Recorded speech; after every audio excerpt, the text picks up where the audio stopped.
বিগত বছরগুলিতে আমাদের রাজ্যের সবচাইতে যদি ক্ষতি কোনো দপ্তরের হয়ে থাকে তাহলে সবচাইতে সেটা হচ্ছে স্বাস্থ্য এবং শিক্ষা দপ্তর। আমরা দেখেছি গত আরজিকর অভয়াকাণ্ড এই ধরনের ঘটনা সহ স্বাস্থ্য ব্যবস্থাতে যেগুলো দুর্বলতা আমাদের আছে এই সময়ে তৈরি হয়েছে সেইগুলোকে হচ্ছে যে চিহ্নিত করে সেগুলো আগে দূর করা দরকার। যা সাধারণ আমি কত টাকা এখানে বিধানসভায় দাঁড়িয়ে কত কোটি টাকা বাজেট পেশ করলাম, কত টাকা খরচ হবে, তার থেকেও বড় কথা হচ্ছে যে এই যে টাকা আমরা বরাদ্দ করছি তা একেবারে প্রাইমারি হেলথ সেন্টার পর্যন্ত সেই টাকা পৌঁছাচ্ছে কিনা বা তার সঠিক ব্যবহার হচ্ছে কিনা এইটা আমাদের অভিমুখ হওয়া দরকার। আমাদের মাননীয় ডাক্তারবাবু, সবাই না কিন্তু একটা অংশের ডাক্তারবাবুরা সঠিক পরিষেবা হাসপাতালে সরকারি চাকরি করছে, অথচ গিয়ে হাসপাতাল তাদের কাছে প্রায়োরিটি হচ্ছে না।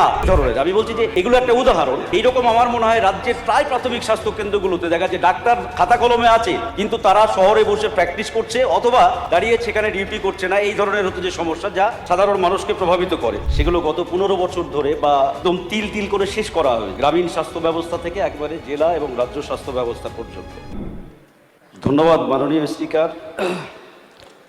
আজকের বাজেট অ্যালোকেশন যেটা দাবি নম্বর 24-এর পরিপ্রেক্ষিতে মাননীয় স্বাস্থ্যমন্ত্রী যে প্রস্তাব রেখেছেন তার উপর আলোচনা করতে দেওয়ার জন্য আমরা যেটা সবচাইতে গুরুত্বপূর্ণ বিষয় হচ্ছে যে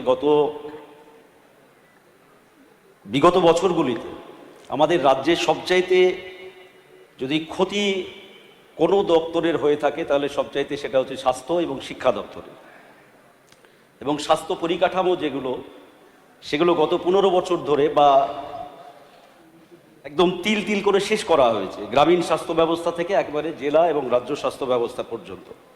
সেই কারণে আমাদের প্রথমত লক্ষ্য হওয়া উচিত এই বাজেটের এবং এই নতুন সরকারের, সেটা হচ্ছে যে একটা বিকেন্দ্রীভূত উন্নত স্বাস্থ্য ব্যবস্থা যা গ্রামীণ প্রান্তিক মানুষের কাছ পর্যন্ত পৌঁছে দেওয়া যায় সেই রকম একটা স্বাস্থ্য ব্যবস্থার পরিকল্পনা আমাদের হচ্ছে যে এই বিধানসভা থেকে নেওয়া উচিত। যাতে আমরা দেখেছি গত আরজিকর অভয়াকাণ্ড এই ধরনের ঘটনা সহ স্বাস্থ্য ব্যবস্থাতে যেগুলো দুর্বলতা আমাদের আছে এই সময়ে তৈরি হয়েছে সেইগুলোকে হচ্ছে যে চিহ্নিত করে সেগুলো আগে দূর করা দরকার, যা সাধারণ মানুষকে প্রভাবিত করে। আমি কত টাকা এখানে বিধানসভায় দাঁড়িয়ে কত কোটি টাকা বাজেট পেশ করলাম, কত টাকা খরচ হবে, তার থেকেও বড় কথা হচ্ছে যে এই যে টাকা আমরা বরাদ্দ করছি তা একেবারে প্রাইমারি হেলথ সেন্টার পর্যন্ত সেই টাকা পৌঁছাচ্ছে কিনা বা তার সঠিক ব্যবহার হচ্ছে কিনা এইটা আমাদের অভিমুখ হওয়া দরকার। এই সময়কালে দাঁড়িয়ে আমরা দেখেছি প্রান্তিক ক্ষেত্রে যে স্বাস্থ্য ব্যবস্থা যেমন গ্রামীণ প্রাথমিক স্বাস্থ্য কেন্দ্রগুলো একেবারে ভেঙে পড়েছে। আমি বলছি, আমি বিধানসভা বিধায়ক নির্বাচিত হওয়ার পরপরই আমার ডোমকল বিধানসভা এলাকাতে আমি নিজে হচ্ছে যে প্রাথমিক স্বাস্থ্য কেন্দ্রগুলো হচ্ছে যে ভিজিট করি। হঠাৎ করে একটা প্রাথমিক স্বাস্থ্য কেন্দ্রে হচ্ছে যে গড়াইমারি প্রাথমিক স্বাস্থ্য কেন্দ্র ডোমকল বিধানসভা, সেখানে গিয়েছি আমি 11টা সাড়ে 11টার সময়। তারপরে দেখছি দুজন ডাক্তার খাতায় কলমে হচ্ছে যে আছে 12টা পর্যন্ত আসে না এবং হচ্ছে যে দেখা যাচ্ছে এই ধরনের। আমি বলছি যে এগুলো একটা উদাহরণ। এইরকম আমার মনে হয় রাজ্যের প্রায় প্রাথমিক স্বাস্থ্য কেন্দ্রগুলোতে দেখা যাচ্ছে ডাক্তার খাতা কলমে আছে কিন্তু তারা শহরে বসে প্র্যাকটিস করছে অথবা দাঁড়িয়ে সেখানে ডিউটি করছে না। এই ধরনের হচ্ছে যে সমস্যা যা সাধারণ মানুষকে প্রভাবিত করে, এগুলো আমাদের দেখা দরকার। দীর্ঘদিন ধরে হচ্ছে যে এই যে স্বাস্থ্য ব্যবস্থাতে আপনার ঘুঘুর ভাষা যেটাকে বলে গ্রামীণ ভাষাতে দীর্ঘদিন ধরে একই এজেন্সি মারফত এই যে খাবার দাবার আমরা রাজ্য সরকার এবারে অনেকটা বাড়িয়েছেন রুগীদের প্রতি বরাদ্দ, কিন্তু দেখা যাচ্ছে সেই খাবারের ক্ষেত্রে যে সমস্ত এজেন্সিগুলো হচ্ছে যে ওখানে খাবার সাপ্লাই করে সেই সমস্ত এজেন্সিগুলো দীর্ঘদিন ধরে হচ্ছে যে ওখানে একটা নেক্সাস তৈরি হয়েছে কিনা এইটা আমাদের নজরদারিতে হচ্ছে যে আনা দরকার। একই রকমভাবে গত সরকার রাজ্য সরকার হচ্ছে যে বিভিন্ন কোম্পানিকে দেখবেন গ্লোবাল কোম্পানি দ্বারা হচ্ছে যে আপনার রাজ্যের স্বাস্থ্য ব্যবস্থার সিকিউরিটিগুলোকে হচ্ছে যে নিয়ন্ত্রণ করা হয়। তাহলে সেই সিকিউরিটি ওই কোম্পানিগুলো যাদেরকে সাব ডিভিশন হাসপাতালে যে সমস্ত লোক নিয়োগ করা আছে সেই লোকগুলো গত আগের বছরে দেখা যাচ্ছে কোনো এমএলএর খুব কাছের লোক অথবা কোনো মন্ত্রীর খুব হতো যে কাছের লোক তারা নিয়োগপ্রাপ্ত হয়েছে। পরবর্তী ক্ষেত্রে দেখা যাচ্ছে ওইখানে ওয়ার্ড গার্ল ওয়ার্ড বয় সহ সিকিউরিটির লোক যাদের কোনো ধরনের মান যোগ্যতা যাচাই করার কোনো ধরনের কোনো কমিটি নেই, এই ধরনের লোকদেরকে সিকিউরিটিতে হচ্ছে যে ঢোকানো হয়েছে। এই উদাহরণ হচ্ছে যে বিভিন্ন জায়গাতে আমাদের রাজ্যের এটা হচ্ছে যে অভিজ্ঞতা, এটা আমাদের দেখা দরকার। দ্বিতীয়ত হচ্ছে যে না হলে হাসপাতালে যেটা এই সরকার বা আমরা চাই, সবাই বিধানসভার সকল সদস্যই চাই যে বিগত দিনের যে ঘটনাগুলো ঘটেছে হাসপাতালের অভ্যন্তরে সেই ধরনের ঘটনাগুলো বিশেষ করে সিকিউরিটি ক্ষেত্রে যদি আমরা কোনো ধরনের শিথিলতা দেখাই তাহলে সেটা কিন্তু খুব ভয়ঙ্কর পরিস্থিতি হবে।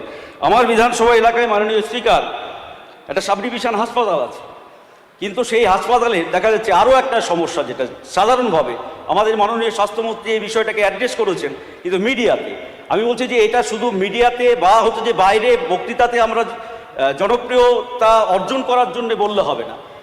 আমাদের মাননীয় ডাক্তারবাবু, সবাই না কিন্তু একটা অংশের ডাক্তারবাবুরা কি সঠিক পরিষেবা হাসপাতালে সরকারি চাকরি করছে, অথচ গিয়ে হাসপাতাল তা তাদের কাছে প্রায়োরিটি হচ্ছে না। এরকম উদাহরণ আছে, আপনি আমি নিজে আমার হাসপাতালে, সাব ডিভিশন হাসপাতালে আমার চোখের একটা সমস্যা হয়েছে।